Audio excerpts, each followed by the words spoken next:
Mesdames et messieurs, bonjour, bonsoir. Aujourd'hui, nous sommes le mardi 1er juillet 2025. Nous avons le plaisir de vous présenter la première édition du podcast Les analyses de Johnson et Simé. Dans le cadre de la présentation du jour, nous allons répondre à cette question qui est affichée à l'écran et je vous invite à lire avec moi. Dans le cadre de nouveaux contrats sociaux entre les Haïtiens, pourquoi faudra-t-il un retour à la Constitution de mai 1805? Pour répondre à cette question, nous allons faire une présentation en 3 étapes. Dans la première étape, nous allons présenter le concept de base de la question, à savoir le contrat social. Nous allons voir c'est quoi le contrat social, c'est quoi le contrat d'une part, c'est quoi la société et c'est quoi le contrat social d'une manière générale. Et dans la deuxième étape, ce que nous allons faire un rappel historique des modèles de société présentés à travers le temps. Et pour y arriver, nous allons présenter d'abord le modèle de société présenté par Platon dans son ouvrage appelé La République. Ensuite, nous allons passer à la Renaissance et au cours de cette période, nous allons analyser le texte de Nicolas Machiavel en parlant du texte appelé Le Prince. Et dans la troisième et dernière étape de la présentation d'aujourd'hui, nous allons certainement passer au peigne fin, la Constitution de mai 1805. Certainement, nous n'allons pas présenter le texte dans son ensemble, mais cependant, nous allons présenter quelques articles que nous avons sélectionnés et à travers ces articles-là, nous allons montrer pourquoi effectivement il faudra un retour à la Constitution de mai 1805 dans le cadre de tout nouveau contrat social entre les Haïtiens. De retour, mesdames et messieurs, pour la deuxième partie de la présentation du jour. Comme nous avons annoncé, dans cette partie, nous allons présenter, définir le concept clé de la question, à savoir le contrat social. Et pour y arriver, qu'est-ce que nous allons faire? Nous allons justement définir le concept contrat, mais nous allons donner une définition simple de manière à ce que vous puissiez facilement comprendre. Et deuxièmement, nous allons définir la société. Et pour y arriver, nous allons justement vous dire qu'est-ce qui amène l'homme à vivre en société. OK? Le contrat. Le contrat, c'est quoi? En droit des obligations, on définit le contrat comme une convention signée entre deux ou plusieurs parties dans laquelle les parties s'engagent à faire ou à ne pas faire quelque chose. C'est-à-dire, dans un contrat, on peut retrouver deux parties, à savoir le contractant et le contracté, tout comme on peut retrouver plusieurs parties, à savoir un contractant avec plusieurs contractés ou plusieurs contractants avec plusieurs contractés. Donc, les deux parties, à savoir le contractant, s'engagent à faire quelque chose ou à ne pas faire quelque chose dans l'intérêt de l'autre partie, le contracté. Le contracté, pour sa part, prend l'engagement à faire quelque chose dans l'intérêt du contractant ou à ne pas faire quelque chose dans l'intérêt de ce dernier. Donc, voilà pour le concept contrat. Le deuxième concept, c'est bien la société. La société, c'est quoi? La définition la plus simple qu'on peut donner à ce concept, c'est un regroupement d'individus, un regroupement d'humains soumis à une même loi. C'est un regroupement d'humains soumis au même règlement. Donc, voilà pour le concept société. Maintenant, qu'est-ce qui amène l'homme à vivre en société? Puisque auparavant, on parle de vie primitive. Et au cours de la vie primitive, l'homme menait une sorte de vie solitaire. Donc, qu'est-ce qui amène l'homme à vivre en société?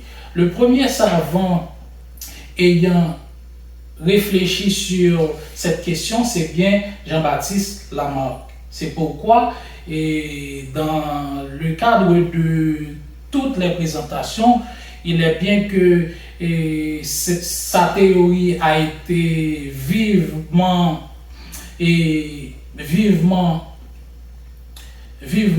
analysée, sa théorie a été critiquée par d'autres savants, notamment le monsieur qu'on appelle Charles Darwin, Il est vrai que sa théorie a été contestée, critiquée par Charles Darwin, mais c'est le premier savant ayant réfléchi sur la question. Donc, quand on fait une présentation, il est absolument nécessaire qu'on prenne en compte son travail. Donc, que dit sa théorie? Sa théorie est appelée théorie de l'adaptation. Selon sa théorie, l'homme est soumis, l'individu, l'être humain est soumis à l'influence de deux choses. La première chose, c'est bien l'environnement. Et la deuxième chose, c'est bien les besoins. L'environnement, c'est quoi? Quand il parle de l'environnement, il parle de l'environnement physique, il parle de l'environnement politique, il parle de l'environnement social de l'être humain. Je vais prendre un exemple. Par exemple, on est en Haïti et l'État haïtien n'arrive pas véritablement à garantir la sécurité pour tout le monde. Donc, l'environnement politique d'Haïti est un environnement vraiment menaçant pour l'Haïtien. Maintenant, que fait l'Haïtien?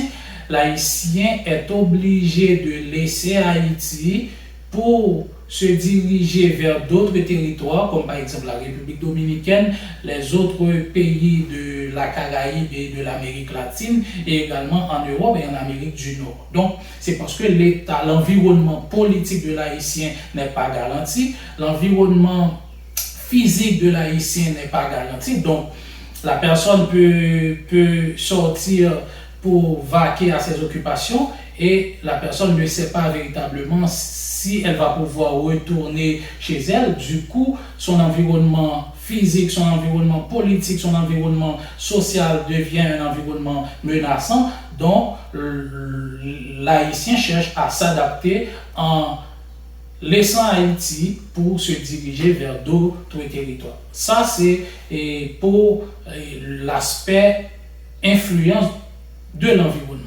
L'homme est également soumis à la question de l'influence des besoins. Je vais expliquer ça. Par exemple, l'homme a des besoins particuliers. Besoin de se nourrir, besoin de s'habiller, besoin de prendre soin de son hygiène, etc., etc. Maintenant, l'humain ne peut pas assurer à lui tout seul tous ses besoins. Comme par exemple, si j'arrive à cultiver chez moi le maïs, comme par exemple dans le département de l'Artibonite, on arrive vraiment à cultiver le riz, le maïs, le millet, les céréales. Donc vraiment, on arrive à cultiver les céréales, mais cependant, on ne peut pas consommer les céréales à longueur de journée. Puisqu'on ne peut pas consommer les céréales à longueur de journée, donc on est obligé d'aller à la recherche d'autres choses, d'autres condiments, d'autres substances pour préparer nos céréales. Maintenant, ces besoins-là nous obligent à nous collaborer avec d'autres personnes venues d'autres régions. Donc voilà, selon Jean-Baptiste Lamarck, les deux choses qui obligent l'être humain à vivre en société. Ok? Maintenant, puisque ces deux choses, c'est-à-dire l'influence de l'environnement et l'influence des besoins, oblige l'homme à s'adapter à d'autres personnes, donc à vivre en société. Donc, voilà ce qui va donner naissance au concept contrat social. Maintenant, puisque j'ai des besoins, j'ai des intérêts, l'autre personne, il a des besoins, il a des intérêts, il a des désirs. Maintenant, lorsque vont rencontrer tous nos besoins, tous nos désirs, maintenant, nous sommes obligés de signer un contrat dans lequel nos désirs, nos intérêts, nos besoins soient garantis. Voilà le concept contrat social. Et pour finir, le contrat social, c'est justement ça. C'est un texte, c'est une convention à travers laquelle le peuple ou bien le regroupement d'humains s'engage à faire quelque chose vis-à-vis d'une autre entité qu'on appelle l'État, et l'État aussi a des obligations vis-à-vis de cette collectivité appelée la société. C'est-à-dire de chaque côté, il y a des obligations, il y a des droits et des devoirs. L'État s'oblige à protéger la collectivité, à protéger la société en lui fournissant les biens matériels dont le peuple a besoin, en lui fournissant la sécurité, en lui donnant tout ce qui peut garantir son bien-être. Le peuple de son côté, la société de son côté, s'oblige à payer ses taxes, à payer ses impôts et à obéir, à obéir face aux lois, face aux règlements que cette entité appelée l'État et au règlement que cette entité appelée l'État va rédiger pour le bien de la collectivité. Puisque dans la première séquence de cette deuxième partie, nous avons dit que la population, la société délègue ses attributions à une entité qu'on appelle l'État, eh bien, cette entité-là doit exercer son pouvoir. Maintenant, à travers l'histoire, nous avons pu identifier 4 modes d'exercice de pouvoir et de la part de l'État. La première, c'est bien la théocratie. Comme son nom l'indique, théo, Dieu, cratie, pouvoir. Donc, c'est une mode d'exercice de pouvoir à travers laquelle Dieu dirige la société à travers un choisi. Donc, la quasi-totalité des représentants, des dirigeants que la Bible nous présente, c'est exactement cette mode d'exercice de pouvoir. Comme par exemple, Dieu a choisi Moïse pour aller libérer son peuple en Égypte. Donc, c'est Dieu qui a donné à Moïse à travers des tables de pierre les 10 commandements. Donc Moïse dirige son peuple à travers ces 10 commandements. Donc c'est Dieu qui dirige la société à travers Moïse. Donc ça, c'est la théocratie. La deuxième mode d'exercice de pouvoir, c'est bien la monarchie. La monarchie, c'est quoi? C'est une mode d'exercice de pouvoir où toutes les attributions, tous les rôles sont joués par une seule personne. C'est-à-dire, tous les pouvoirs que la population, la société confère à l'État, cette personne-là représente cette entité, à savoir représente l'État. Cette personne, le roi, le monarque, représente l'État. Donc toutes les décisions en faveur de la population sont prises par cette personne-là, à savoir le roi ou encore le monarque. Ça, c'est le type ou bien la mode d'exercice de pouvoir qu'on appelle la monarchie. La troisième mode d'exercice de pouvoir qu'on a, c'est la démocratie royale. La démocratie royale, c'est quoi? C'est une mode d'exercice hybride du pouvoir où le pouvoir est exercé par une première partie qui peut être un parlement.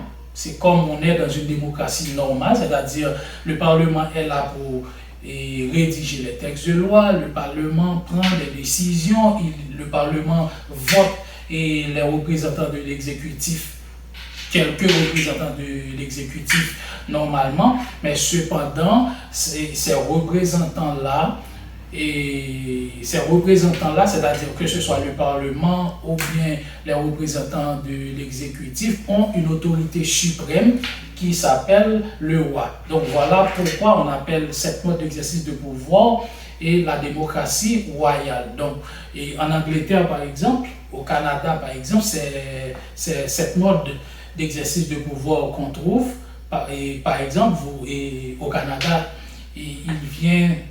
on vient d'organiser les élections. Les élections, c'est pour voter un Premier ministre. Donc, le Premier ministre est là pour exécuter les décisions qui ont été prises par le Parlement et par d'autres entités de la société.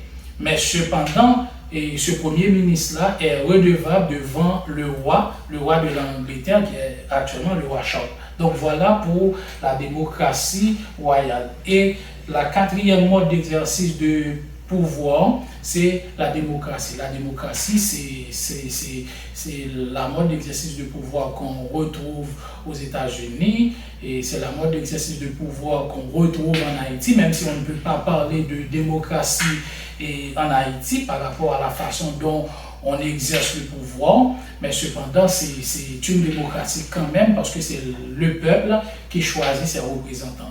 Même si on peut contester la façon dont les élections sont organisées en Haïti, mais c'est quand même le peuple qui choisit ses représentants. Donc c'est une démocratie. Donc voilà pour 4 modes d'exercice de pouvoir.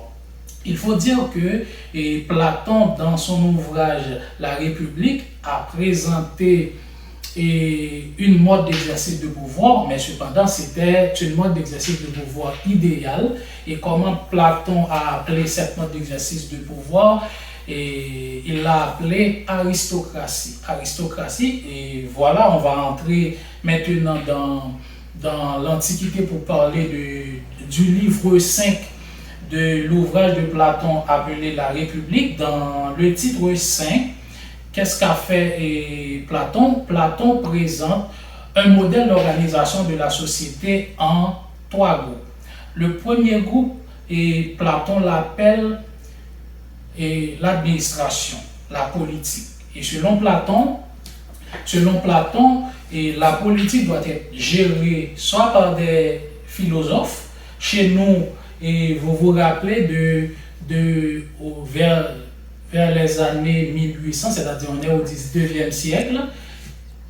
19e siècle, du conflit entre les nationaux et les libéraux.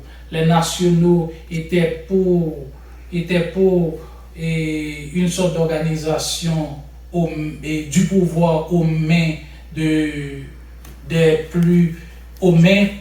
du plus grand nombre, et les libéraux étaient plutôt pour une sorte d'organisation d'exercice du pouvoir aux mains des plus capables. Les plus capables, c'est ce que Platon appelle les aristocrates. Donc c'est un pouvoir qui est exercé par les personnes les plus douées, par les personnes les plus habiles, par les personnes les plus intellectuelles, par les personnes les plus aptes à diriger l'État. Pour Platon, c'est les philosophes, et dans cette première partie de son texte, le livre 5, c'est exactement ce qu'il a dit. Donc, l'administration, la politique doit être gérée par des philosophes. Soit que les philosophes deviennent rois, ou bien les rois deviennent philosophes. Parce que le pouvoir, l'administration, la politique doit être gérée par les plus capables, par les aristocrates. Okay? Dans la deuxième partie, ou bien la deuxième idée qui traverse son texte, c'est ce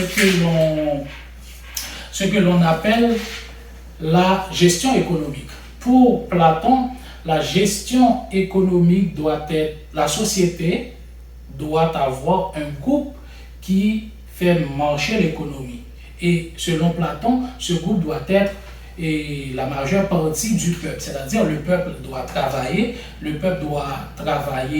dans les champs, le peuple doit travailler dans les industries, je dis ça entre guillemets, le peuple doit faire le commerce, le peuple doit faire tout ce qui peut générer de l'argent, qui peut faire marcher l'économie dans la société. Ça, c'est la deuxième partie, ou bien le deuxième groupe suivant l'idée d'organisation de la société de Platon. Et le troisième groupe de la société idéale, de la société juste de Platon, c'est la défense et la sécurité. Quand on dit défense et sécurité, vous allez voir ça avec moi, puisqu'on est en train d'analyser le texte de Dessalines, la Constitution de mai 1805, vous allez voir que dans le projet de Dessalines a effectivement adopté ce modèle d'organisation de la société. Vous allez voir avec moi à travers les articles que Dessalines a façonné une société qui est dirigée par des militaires. Le pays était divisé en plusieurs circonscriptions militaires, et chaque circonscription militaire est dirigée par des militaires, et ces militaires-là sont là non seulement pour aider dans l'administration, mais aussi pour assurer la défense de la société. Et selon Platon, dans toute société juste, on doit avoir une catégorie, on doit avoir un groupe qui assure la défense et la protection de la société. Premièrement, c'est pour préserver la souveraineté du pays, parce que quand on n'a pas d'armée, on n'a pas d'une force de police et pour assurer la sécurité au sein de la société, pour assurer la défense de la société. Maintenant, on ne peut pas parler de souveraineté, puisque la souveraineté, le concept souveraineté est étroitement lié à une question d'économie, certainement, mais elle est intimement liée à la question de défense. Est-ce qu'on est capable d'assurer sa défense? Est-ce que le pays, en fait, est capable d'assurer sa défense? Est-ce que le pays est capable de protéger son peuple contre l'invasion extérieure, contre l'intervention d'autres pays, d'autres territoires qui peuvent avoir des intérêts dans le pays que l'État dirige? Donc, puisque l'État est censé là pour garantir la sécurité du peuple, eh bien, dans cette société juste présentée par Platon, l'État doit tenir à ce qu'il y ait dans la société un groupe qui soit capable d'assurer la défense du peuple et la défense de la souveraineté du pays dans son ensemble. Donc voilà pour comment Platon a présenté son modèle de société dans l'Antiquité. Maintenant, nous allons voir avec Machiavel et au cours de la période qu'on appelle la Renaissance, comment la société, selon Machiavel, doit être organisée. Selon Machiavel, il faut dire que il faut décrire en quelque sorte le contexte dans lequel Machiavel a écrit ce texte. Machiavel, c'est qui Machiavel? Machiavel, Nicolas Machiavel, c'est un diplomate italien, mais je ne peux même pas dire un diplomate italien, c'est un diplomate florentin, puisque à l'époque, on ne parlait pas d'Italie, parce que l'Italie était divisée en plusieurs petits pays, et Florence était un pays à l'intérieur de l'Italie. Maintenant, comme représentant bien diplomate florentin, Machiavel a vécu en quelque sorte les différentes crises qui traversent la société de Florence dans son parcours comme diplomate. Eh bien, il a écrit un texte, il a constaté que on n'arrive pas à diriger la société, c'est parce que tout simplement, les gens qui dirigent la société n'étaient pas assez intelligents pour comprendre les différents intérêts qui traversent les différents groupes de la société. Maintenant, pour répondre à ce besoin, Machiavel a dit qu'il faut un représentant intelligent, un représentant rusé. Qu'est-ce que ça veut dire? C'est un type qui est assez intelligent pour prendre le pouvoir par des stratagèmes, par des ruses. Et quand il est arrivé au pouvoir, c'est la deuxième partie qu'on ne présente jamais chez Machiavel, c'est qu'on présente Machiavel comme un type cruel, sans scrupules, etc., etc. Mais cependant, Machiavel a dit qu'on peut prendre le pouvoir par les ruses. On peut effectivement prendre le pouvoir par des stratagèmes. Mais après avoir pris le pouvoir, il faut diriger dans l'intérêt de tout le monde. Maintenant, pour diriger dans l'intérêt de tout le monde, il faut un État qui soit capable, premièrement, de diriger par les ruses, parce que le peuple, selon Machiavel, c'est un peuple rusé, qui a des intérêts, mais qui n'exprime pas ses véritables intérêts. Maintenant, le prince aussi doit comprendre les différents intérêts et des différents groupes du peuple et arrive à gérer ces différents intérêts, ces différents groupes par la ruse. Et quand la ruse n'arrive pas véritablement à faire effet, maintenant, il faut appliquer la force. Ça, c'est l'idée de Machiavel. Maintenant, après cette idée, il y a une troisième partie, une troisième idée qui traverse le texte de Machiavel, où Machiavel dit que c'est vrai, on doit diriger par les ruses, c'est vrai, on doit faire usage de la force pour diriger quand c'est nécessaire, mais cependant, on doit prendre des décisions dans l'intérêt du plus grand nombre. On On applique les ruses, on applique la force, c'est vrai, pour diriger, mais c'est dans l'intérêt du plus grand nombre. Ce n'est pas dans son intérêt, parce que, comme j'ai dit dans la première partie de cette présentation, que le contrat social, c'est exactement un contrat qui lie l'État avec le peuple. L'État dirige pour le peuple. Le véritable souverain, c'est le peuple. Eh bien, l'État doit diriger dans l'intérêt du peuple. C'est vrai que selon Machiavel, l'État doit diriger par les ruses, l'État doit diriger par la force quand c'est nécessaire, mais cependant, on applique et la force et les ruses pour garantir le bien-être de tout le monde. Voilà l'idée générale qui a traversé la philosophie de Machiavel dans cette période appelée la Renaissance. Maintenant, on va voir la troisième période qui est les temps modernes. Et pour expliquer ça, nous allons faire appel à deux théoriciens, deux écrivains. Le premier, c'est bien Thomas Hobbes et le second, c'est bien Jean-Jacques Rousseau. Thomas Hobbes, dans son texte appelé le Léviathan, il a dit que, en fait, son texte est traversé par 4 idées. Quelles sont les 4 idées? Ouais, nous étions en train de parler de Thomas Hobbes, et le texte de Thomas Hobbes, à savoir le Léviathan, est traversé par 4 grandes idées. Le texte même est divisé en 4 grands chapitres. Le premier chapitre s'appelle De l'homme. Dans ce chapitre, Thomas Hobbes fait ce que l'on appelle une description pessimiste de la nature humaine. Thomas Hobbes dit que l'homme est un être avare, c'est un être égoïste, c'est un être cupide, c'est un être qui ne dure que pour ses intérêts. C'est-à-dire là, et Thomas Hobbes décrit l'homme comme un être méchant. Ça, c'est le premier chapitre du livre. Dans le second chapitre du livre, qu'est-ce que Thomas Hobbes fait? Il dit que puisque l'homme est méchant, puisque l'homme est égoïste, l'homme est cupide, l'homme est avare, maintenant, l'homme doit avoir un bourreau, un être suprême, une force énorme qui soit capable d'apaiser sa cupidité, qui soit capable de gérer la société de manière à apaiser la cupidité de l'homme, de manière à ce que la société puisse être au bénéfice du plus grand nombre. Ça, c'est la seconde idée qui traverse le livre de Thomas Hobbes en parlant de le Léviathan.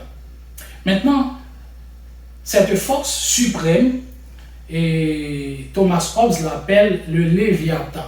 Léviathan, c'est quoi? C'est une sorte d'animal sorti tout droit des eaux, qui a une forme qu'on ne peut pas décrire. C'est un monstre. Maintenant, ce monstre-là doit être au-dessus de tout. C'est-à-dire, ce monstre doit être capable de gérer l'homme malgré ses ambitions. Ce monstre doit être capable de gérer l'homme malgré son caractère égoïste. Voilà pour le projet. Donc, et dans ce projet, ou bien dans ce texte, Machiavel décrit un état, pas Machiavel, je dis bien, c'est Thomas Hobbes. Thomas Hobbes décrit un état fort, un monstre, un léviathan qui soit capable de diriger la société avec tous les intérêts qui sont en fait manifestés dans cette société-là. Ok? Et dans la troisième et quatrième partie, Thomas Hobbes parle de la séparation des pouvoirs. Ok?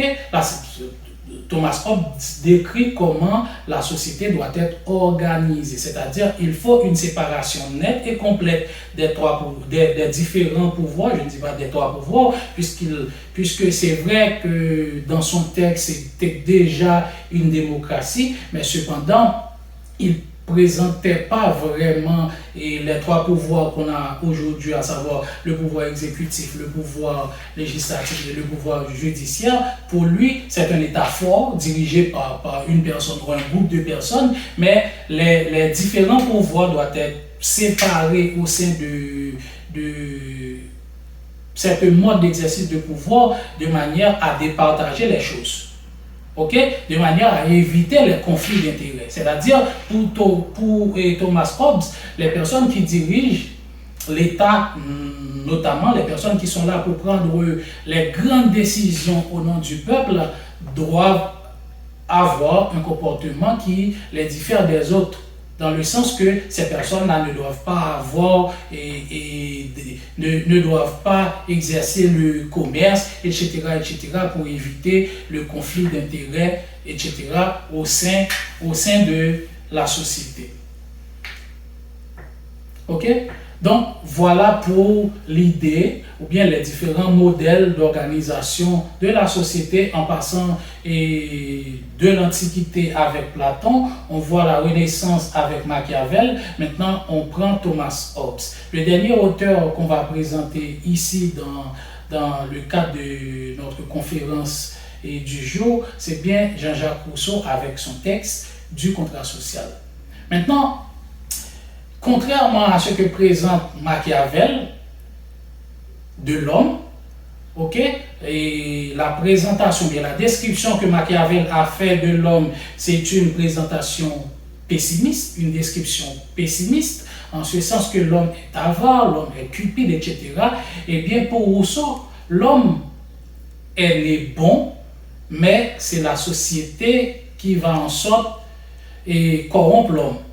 En ce sens que pour Rousseau, l'homme à l'état de nature était un homme bon, c'est-à-dire l'homme à l'état de nature était capable d'exercer sa liberté sans embâche, sans difficulté. Mais quand l'homme entre dans la société, l'homme perd un peu de sa liberté. Puisque l'homme perd de sa liberté, l'homme perd dans sa liberté d'exercer son pouvoir, d'exercer son autorité et de répondre à ce désir, de satisfaire ses besoins, et bien, puisque la société réduit dans cette liberté de l'homme, et bien, on doit nécessairement rédiger un contrat social où les hommes vont céder et l'exercice de ces autorités, l'exercice de leurs autorités, je dis bien, l'exercice de leur pouvoir, l'exercice de la satisfaction de leurs besoins à un État, mais cet État doit être capable de garantir le bien-être collectif, le bien-être collectif de tous les citoyens de cette société. Donc, c'est là que Rousseau va présenter une sorte de séparation des différents pouvoirs de l'État, à savoir le pouvoir exécutif doit rester dans son coin et gérer les attributions que lui confère le contrat social, le pouvoir judiciaire doit faire pareil et le pouvoir législatif doit faire pareil. C'est-à-dire chaque pouvoir dans son coin, chaque pouvoir exerce les attributions que lui confère le contrat social, mais tout ça dans l'intérêt du collectif. Pas dans l'intérêt privé comme cela se fait actuellement en Haïti, pas dans l'intérêt de clans comme cela se fait avec les partis politiques actuellement en Haïti, mais dans l'intérêt du plus grand nombre.